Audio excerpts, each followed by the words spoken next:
Olá, turma! Aqui é a professora Maiara. Na aula de hoje, nós vamos finalizar o capítulo sobre a América Portuguesa, né, sobre o Brasil, o Brasil colonial, e falando especificamente da parte da sociedade colonial, ou seja, como estava dividida essa sociedade, quais eram as principais classes sociais existentes nessa sociedade. Então, vamos lá. Bom, gente, peço que vocês acompanhem aí comigo na página 171 do livro de vocês, certo? A sociedade colonial. Bom, novos estudos lançam um novo olhar sobre a sociedade colonial. Primeiramente, é preciso dizer que na América Portuguesa havia várias regiões econômicas e diversas sociedades, né? Ou seja, você tinha regiões onde prevalecia a questão da produção de cana-de-açúcar, outras regiões onde prevalecia a parte da pecuária. Então, isso variava muito de uma região para outra, mas focando nas regiões principais, onde você tinha ali uma maior quantidade de população, a parte da cana-de-açúcar. Então, é focado nela que nós vamos ver.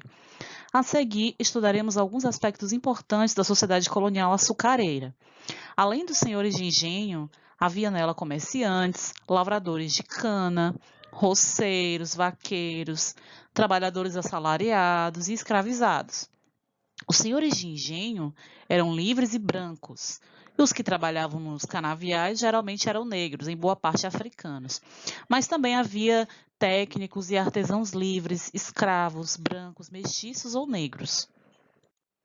Bom, a principal classe social, a principal no sentido de ser a mais privilegiada, de ser a que estava ali num status mais favorecido, era a dos senhores de engenho, que eram vistos como a nobreza, né, do local, principalmente por grande parte deles serem ali parentes, descendentes de portugueses, então eles se sentiam essa nobreza, né? O grupo social de maior prestígio na sociedade açucareira era o dos senhores de engenho. Quem eram esses senhores de engenho? Eles eram os donos das terras, o dono do engenho, o dono do maquinário, de toda aquela parte ali que nós estudamos na aula passada, onde era produzido o açúcar. E, principalmente, eles eram os donos dos escravizados, né?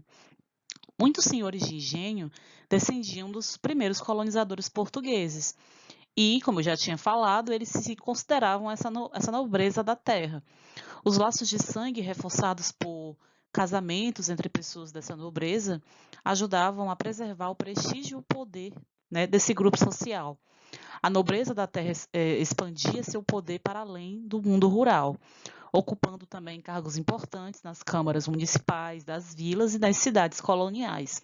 Ou seja, os senhores de engenho, eles não eram uma autoridade política e social apenas dentro dos engenhos, eles eram uma autoridade política em toda a sociedade, no sentido amplo, porque eles ocupavam vários cargos políticos.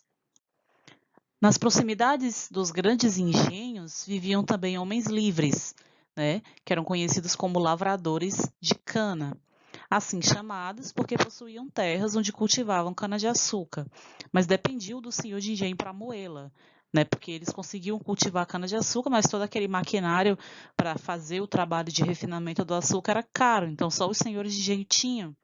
Então, muitas vezes, eles faziam ali uma espécie de acordo, onde eles conseguiam moer o açúcar nos engenhos e ali eles pagavam ali uma porcentagem do açúcar, né, para poder utilizar aqueles materiais.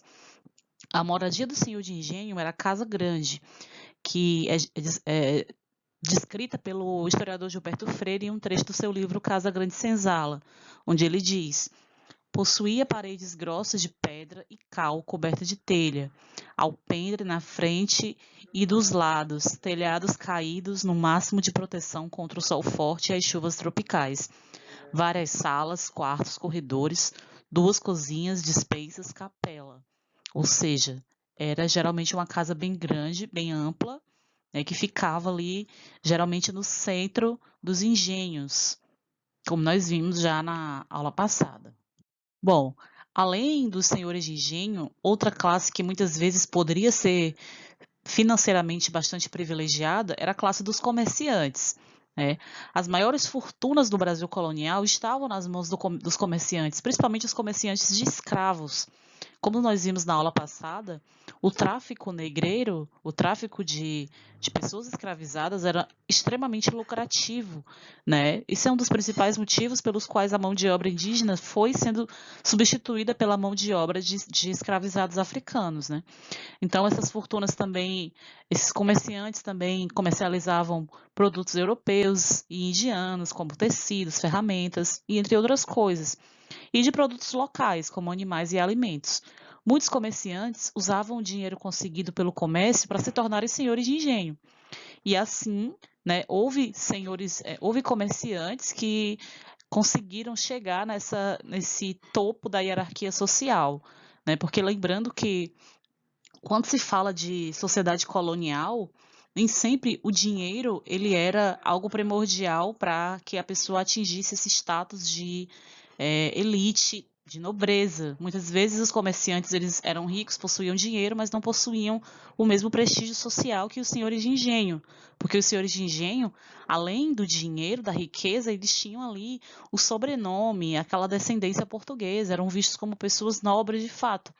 Então, muitos comerciantes eles viravam senhores de engenho para poder atingir esse status de hierarquia social, porque não bastava você ter dinheiro, você tinha também que ter o prestígio social de ser um senhor de engenho. Né? Então, além dos comerciantes, também tinha ali uma pequena parcela da população composta por trabalhadores assalariados. Muitos engenhos eles empregavam assalariados.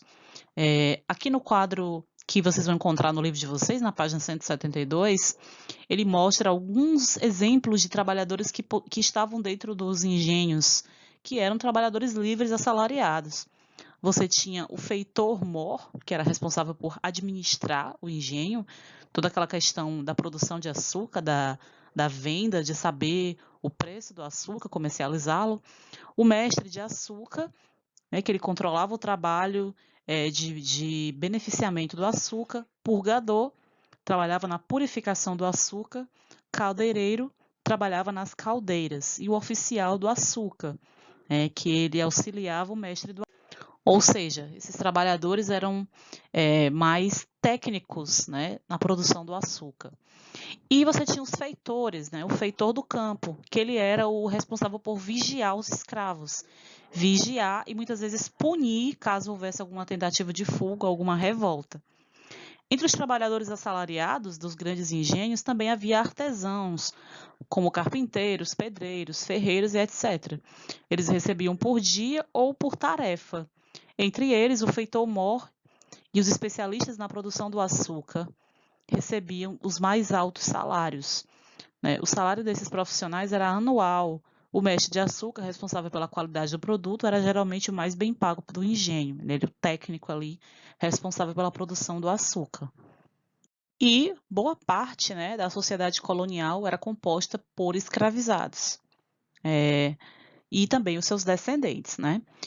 Do trabalho deles dependia o funcionamento da economia colonial, a lavoura, a pecuária, a coleta, a pesca, o transporte de mercadorias e etc. Os que trabalhavam carpindo, plantando, colhendo e pescando eram os chamados escravos de campo. E eram a imensa maioria, né? Eles constituíam cerca de 80% dos escravizados, dos maiores engenhos. Os que trabalhavam na fabricação do açúcar formavam 10% do total. E os domésticos, principalmente cozinheiras, faxineiras, arrumadeiras, e os artesãos compunham outros 10%. Além disso, você tinha também alguns locais os chamados escravos de ganho, que eram espécies de escravos comerciantes. Como assim? Eram escravos que saíam nas ruas vendendo produtos, comercializando produtos para os senhores de engenho. Isso aconteceu principalmente no período mais distante, na época que a cana-de-açúcar já estava entrando um pouco em decadência, quando você já estava ali num cenário de aproximação com o fim da escravidão, né? Então, acontecia em alguns locais de terem esses escravos de ganho também. O local da moradia dos escravizados era chamado de senzala, que é uma palavra de origem banta, né, que vem da África. Boa parte dos escravos que eram trazidos da África aqui para o Brasil eram escravos de origem banta, eram escravos que falavam árabe, né, escravos muçulmanos. Então, provavelmente, né, foram os próprios escravos que deram esse nome, que significava povoado ou comunidade. As senzalas eram habitações feitas geralmente de pau a pique e cobertas de sapê. Né? Estudos recentes sobre registros de batismos, casamentos e mortes de escravos vêm mostrando que as famílias escravas tinham práticas, visões e valores próprios, e mais, reagiam à imposição de seus senhores, tomavam iniciativas e buscavam viver do seu jeito. Ou seja, a senzala era um espaço em que esses escravizados eles tentavam manter as suas tradições, eles falavam a sua língua, então ali dentro das senzalas eles se comunicavam na língua deles, no árabe, no caso dos escravos bantos, né? Ali eles procuravam fazer os seus rituais religiosos vindos da sua terra. Eles faziam práticas que eram tentando ali manter a sua cultura. Você teve, por exemplo, nas senzalas surgirem práticas como a capoeira, que era uma dança meio luta de resistência dos escravizados, que inclusive, mesmo após a assinatura e a libertação dos escravos no Brasil, a capoeira passou muito tempo ainda sendo proibida, né? Para você ver como mesmo após a libertação dos escravos no Brasil, ainda existia um racismo muito grande perante a população de origem negra no Brasil. Bom, gente, pela aula de hoje é isso. Espero que vocês tenham conseguido compreender. Não deixem de ler as páginas do livro, de estudar. E se vocês tiverem dúvidas, vocês já sabem onde me encontrar. Uma boa aula a todos.